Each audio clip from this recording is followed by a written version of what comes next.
Vous savez, quand il est question de la parole de Dieu, il y a de l'espoir. Parce que Jésus est venu nous donner la parole de son Père pour nous donner de l'espoir, pour nous donner la santé, la délivrance, la réponse à tous nos maux, parce qu'il est écrit, il envoya sa parole et les guérit.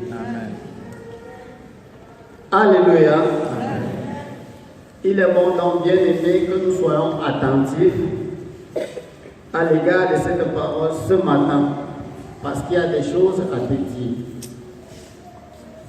Et le thème de cette parole dont nous avons fait la lecture solennelle, et je vous rappelle que le texte était trop long, c'est jusqu'à 25, mais on a voulu réduire un peu, même à la maison vous allez lire jusqu'à 25.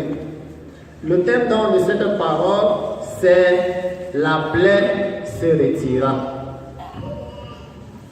La plaie se retira.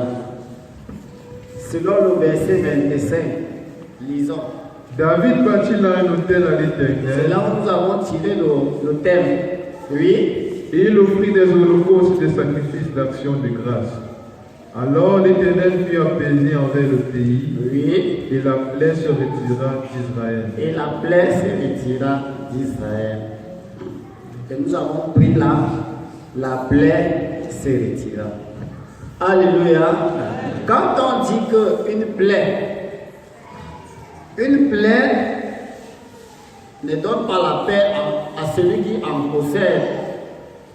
Une plaie ne donne pas la piété à celui qui est blessé. Une plaie ne donne pas de l'espoir. Plutôt, ça annonce des choses dures. Généralement, quand quelqu'un a une plaie, s'il ne prend pas précaution, cette plaie peut même lui donner la mort. Cette plaie peut lui donner beaucoup de choses, beaucoup de difficultés. Une plaie seulement peut t'empêcher d'aller au travail. Et ça peut faire souffrir toute une famille. Une plaie peut t'amener à être traumatisé, ta famille traumatisée, et ça peut même traumatiser toute une société, même un pays. La plaie. La plaie ici, ce n'est pas un sujet de fierté dans la vie de l'homme. La plaie ici, c'est un sujet de douleur, d'angoisse, et même, ça annonce même des signes de désespoir. Ça annonce beaucoup de choses. Quand on comprend ici la plaie, il faut que nous comprenions bien l'ampleur de ce dont on parle ici au sujet de la plaie. La plaie ici, c'est dans un sens double. Vous savez, en Israël, quand quelqu'un était lépreux, on voyait en lui une plaie. Et on examinait de quelle plaie il s'agit-elle. Est-ce que c'est la plaie de la lèpre? Cette plaie a quelle couleur? Cette plaie est comment?